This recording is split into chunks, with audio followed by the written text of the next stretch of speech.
Righto, here we are back in the shed again. Got a bit of news. Cerbera is back together in, well, mostly one piece. Even gave it a bit of a clean up.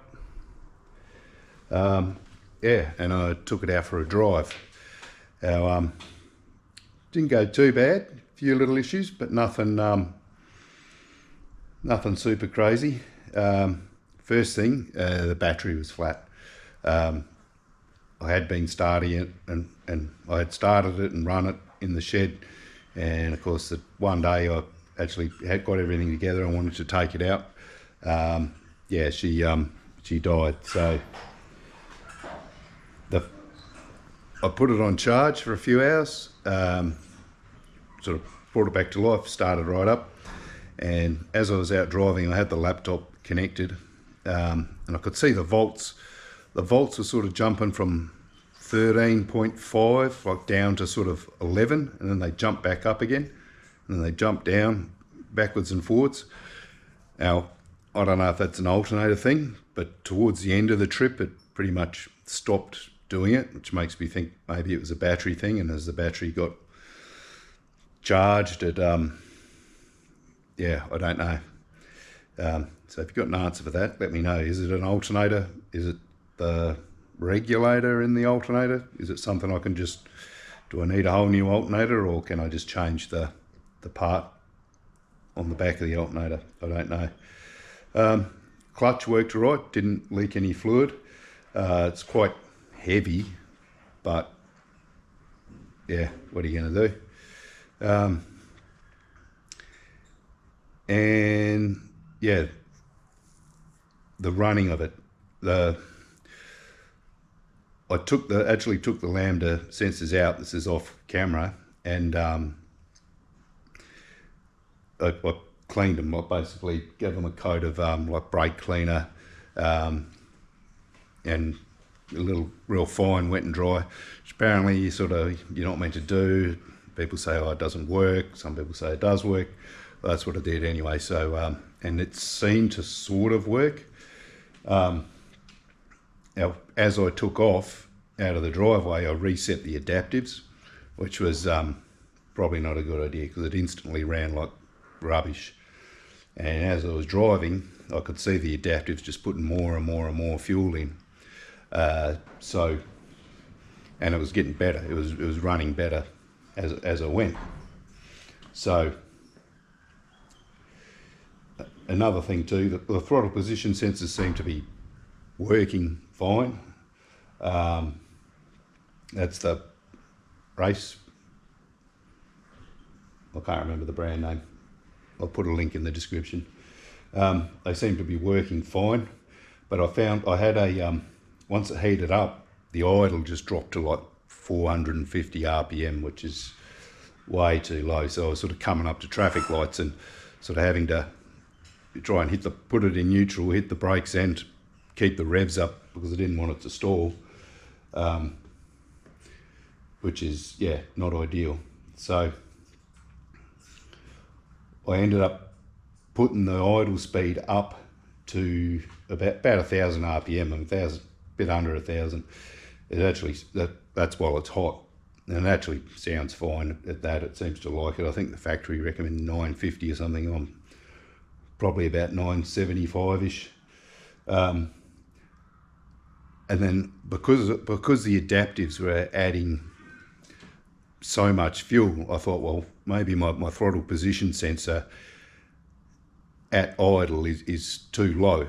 So basically, by making it read higher at idle, I figure you're sort of kind of pushing you're moving to the right in the whole fuel table. So, you know, up on the right hand side of the fuel table where there's more fuel, because more RPM, more throttle position.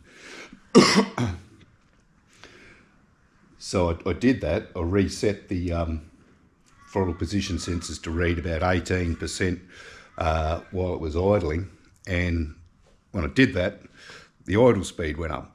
So I then had to back the idle speed off, and so I kind of, in a weird way, I ended up back where I started, but not, if you know what I mean. The sensors have actually been moved on the shaft, so so I'm hoping that's yeah, I'm hoping that's going to help out. But I'm sort of starting to come to the realization that like, no matter what I do, I'm not sure I'm going to be able to get it to run perfect with this existing setup. I mean, you know, maybe I can. I haven't taken it out since I made those changes, so maybe it'll run fine. But I know at some point I'm going to have to put like probably a Haltech or something like that on there, and I know I keep talking about it, but hopefully one day I'm actually going to do it, and that day is getting closer. Another thing, this panel here, it's over here. Now it's got these, on this side it's got this awful clip thing that's actually a, looks like a piece of pipe, or I don't know what it is, but that actually sort of works and you can't see it. Whereas this side it broke off, right? So I thought, oh, I'll be a smarty pants and I'll 3D print a little latchy thing, put that there, and it just won't stick. This whole corner here is being built up with this sort of crumbly old silicon or foam or something. I basically built this whole corner up with this stuff, and it just keeps nothing really wants to stick to it. So yeah, I need to next break I need to dig some of that out, or do something different and replace it with some sort of epoxy or whatever. Yeah, so that's what I'm yeah, that's what I've got to do. Yeah, so that's where I'm at. I need new windscreen wiper blades. Oh, the air conditioning seems to almost be working. It's doing something.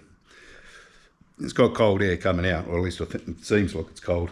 It's I might have to tweak apparently under the sort of near your right leg of the driver, in there somewhere there's a little dial. I might need to tweak that, I'm guessing, because, you know, obviously European car, yeah,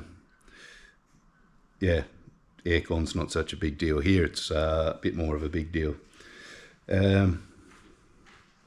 What else? Hang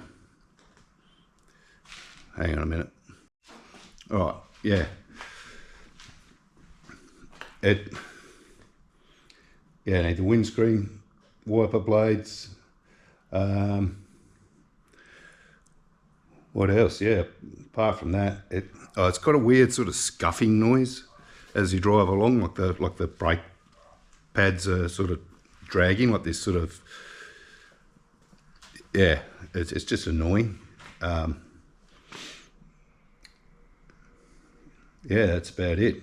Oh, and I don't know if the fuel gauge is working, because I did like about a 40k round trip yesterday, and the fuel gauge didn't move, or barely moved. I don't think this car's that fuel efficient. Or maybe it is, I don't know. I did put some fresh fuel in it last break, 20 litres, so I really need to, it's showing half a tank, I really need to fill the tank up, put some miles on it, and yeah. But she's not leaking any fluids, still seems to have oil in it, so it hasn't burnt all the oil. I'll probably, yeah, next break we've got the Gin British Car Show, so hopefully I'll have it there, unless something goes horribly wrong between now and then. Yeah, so yeah, when I come back I'll do a test drive, see how it's going, yeah, and go for there, because it does have it at low speeds, it seems to stumble, and then it just sort of clears up by about sort of 1800 RPM. I don't actually have new plugs in it because the plugs that I had were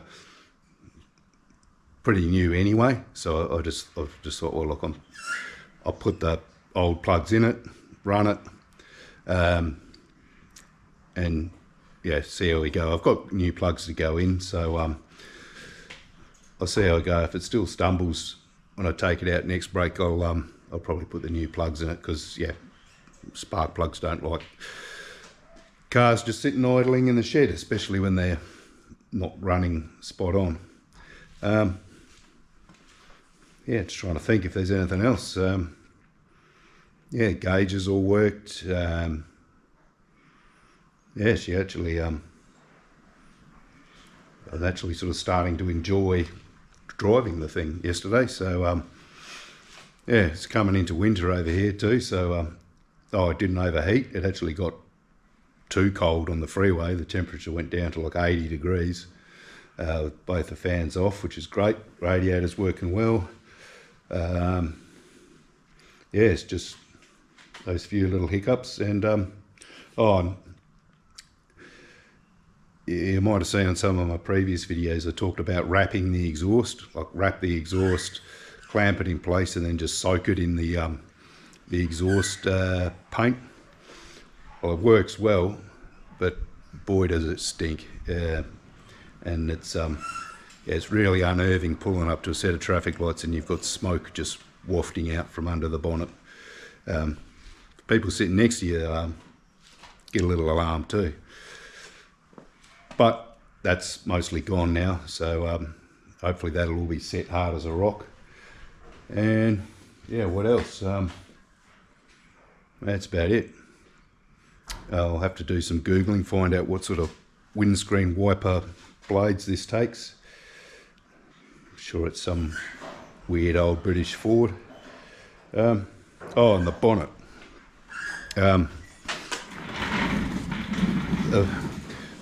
This thing was actually involved in a crash in the middle of London back in the early 2000s or something, I think. Boy, this GoPro is getting hot. Why do they get so hot? But the front end repair was not, I mean, it's all right, but the one thing is, if you look here, that gap there is just tight. It really, they really sort of should have stopped what they were doing and sanded that back and made it right, made a proper gap there. And you can see here where it's like it's scuffed. I mean, this car's mechanically it's mint, maybe not so much electronically, but the bodywork is rough. At some point in the distant future I will have to do a complete paint job, but yeah, you see it again there. And we mounted the we mounted the bonnet, got it as best we could, but it's just not going to be right without a lot of work. So yeah, that's about it. Yeah, till next time. Maybe I'll throw a few photos up on Piston Heads of the Gin British Car Show. I'm sure you don't want to see me wandering around talking about it, but I'll throw some photos up, and yeah, see you next time.